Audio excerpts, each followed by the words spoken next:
Happy New Year!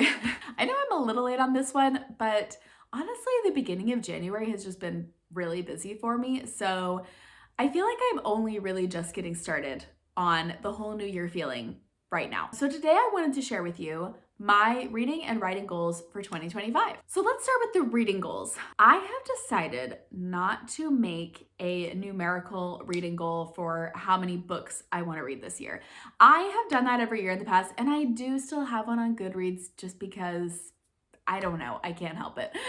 But I haven't like officially written it down on my list of goals. The goal that I've given myself, instead of a number of books goal, is a number of pages goal. If I don't get it, it's fine. It's just a for fun sort of thing. But I really didn't want to discourage myself from reading longer books. So I thought a page count goal would be a little bit more fun because then I could still read really long books if I want to. Not that I'm saying I'm trying to read long books, but I won't feel discouraged from doing it. I have set my page count goal this year for 35,000 pages. And last year I read 30,000 pages and I read 90 books. So I don't know. I do think 35,000 pages is going to be a lot for me. That comes out to a little less than 100 pages a day. So it might be tricky. I don't know. I might not get there, but it's fine. It's just for fun. My other reading goals, I do feel a little more committed to. Some of these are kind of just more bookish goals. First, I want to read a poem every day.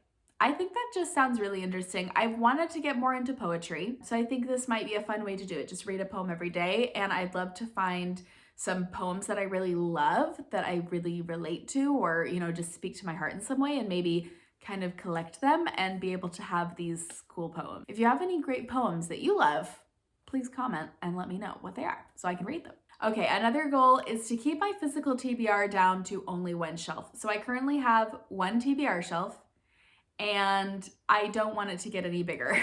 I don't want to end up putting books I want to read on other shelves. So I have some plans that I'm hoping will help me get those books read. But yeah, last year I had a goal to read all of those books and I think I read exactly 0. I just have some books that I've had on there for years and for whatever reason I just don't feel like I can get rid of them, but I'm not reading them. So if I am going to put any more books on, I've got to take some books off, whether that means reading them or just giving them away, whatever. I need to not let that shelf overflow. Another big goal for me, which is more of a commitment than a goal, is I do not want to buy any books from Amazon this year unless that is literally the only way that I can get them. I can get them nowhere else. I just really don't want to support Amazon for a multitude of reasons, but not least of which is just I want to support independent bookstores. I love bookstores and I really don't want to see bookstores go away. If you don't know, Amazon for a long time, I'm not sure whether they still do this or to what extent they still do this, but for a very long time, they used books as their loss leader, meaning they would sell books for so cheap that they wouldn't make any money off them, when they would actually lose money on most of them, just to get people in the door on their website so that they would buy other things where Amazon would make money off of them. But the thing is, bookstores can't do that. The only thing they sell really is books, maybe a few other things, but it's mostly books. So they can't afford to lose money on them. So even though it's definitely tempting to save a few bucks on a book by buying it on Amazon, it is really bad for bookstores to do that. And I'm not saying this to shame anybody. I mean, I don't care where you buy your books. It makes no difference to me. I'm not trying to make this like a moral judgment on consumers, because I don't think it's the job of the consumer to make businesses more ethical or whatever. But just for me, I want to vote with my dollars, and just I would rather buy fewer books and buy them from a local bookstore than get to buy maybe 1 or 2 more books throughout the year, but be giving my money to Amazon. I have been trying to do this for a long time. I've been, stepping away from buying books on Amazon. Would love to step away from buying other things on Amazon. That's a little harder, but anyway, I've been really trying not to buy books on Amazon for a long time, but this year I'm like fully committed. Like I will not do it unless it's the only option.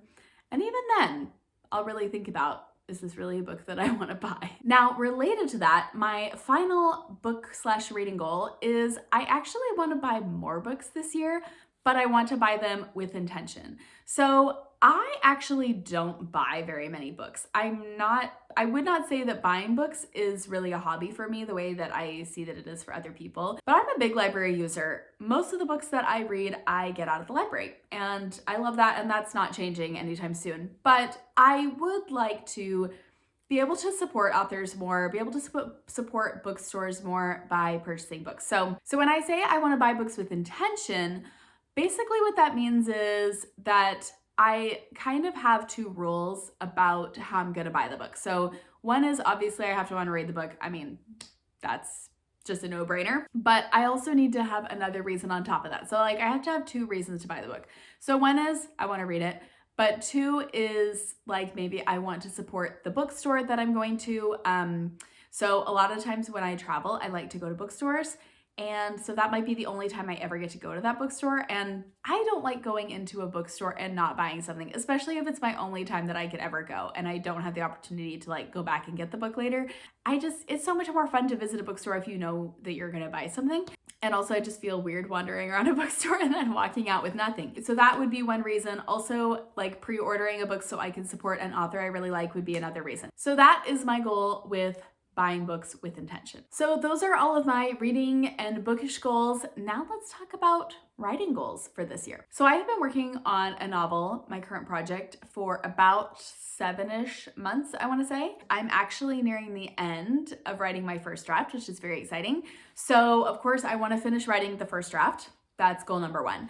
Then I want to, do a first round of revisions, and then I want to send it to beta readers. I have not done that before. I did write a manuscript before, but I didn't send it to beta readers, but I really want to send it to beta readers this time, and I have a list of people that I'm going to ask to beta read it, and I'm really, really excited to share it and see what other people think of it. I am a little scared, but I think mostly I'm really excited and I think it's gonna be a fun process. So then after I get that feedback from my beta readers, then I will revise it again, do as much editing to it as I can, and then I will start submitting it to agents. So all of those things, all those steps are sort of individually goals for me. But the big overarching goal that is, really important is just I want to finish that book and I want to start sending it out to agents. So I am really excited. I'm feeling really good about 2025 as a writing year, as a year for my career as a writer. I just think it's going to be good. I don't know why, but I just have this like really, really good feeling about it. So hopefully that means that some of my dreams will be becoming reality this year. We'll see. And then I want to, of course, start the next book. I have an idea that I really want to run with. So I am hoping this year to do a ton of research for that book and also start writing the outline at the very least, if I don't actually start writing the actual words. But that idea is also historical fiction. So I'm gonna need to do a pretty good amount of research before I get in the weeds with the writing of it. So those are my reading and writing goals. As far as my reading goals, I know that I don't have a lot. And in past years, I have tried to read certain genres, tried to read a certain number of books, things like that. And you know what? I just realized I am a big mood reader. I don't like making TBR lists because then I feel like I have to stick to them. I don't really like giving myself assignments of what to read. I just like to pick up what I feel like picking up in the moment. But I think it's gonna be a great reading year. There's so many great books that I've seen that are gonna come out. And I have hundreds of books that I wanna read. So it's gonna be a good year. I hope that your 2025 is amazing. Happy New Year.